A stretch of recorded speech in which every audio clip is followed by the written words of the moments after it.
Hey everyone! Today, I'm going to show you how to install the Moen Laken 84484SRN bathroom faucet step by step.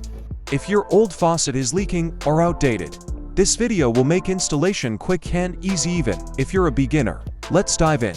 Tools and materials: Moen Laken 84484SRN faucet.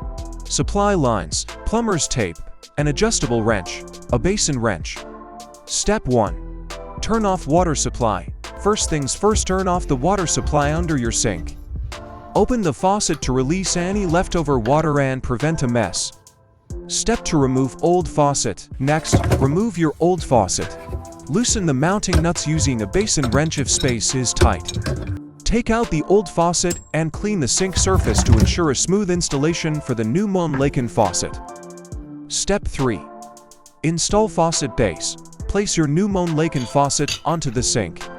Align the holes and insert the mounting bolts from underneath.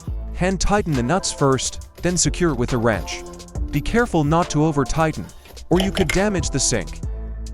Step 4. Connect water supply lines. Now connect the water supply lines to the corresponding hot and cold valves.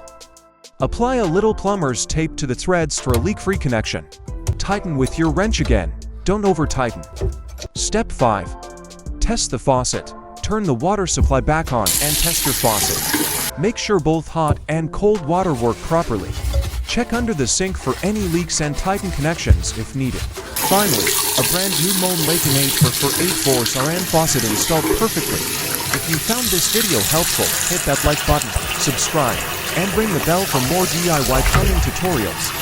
Comment below if you want me to cover more Moen faucet installs or other bathroom upgrades. Thanks for watching. See you in the next video.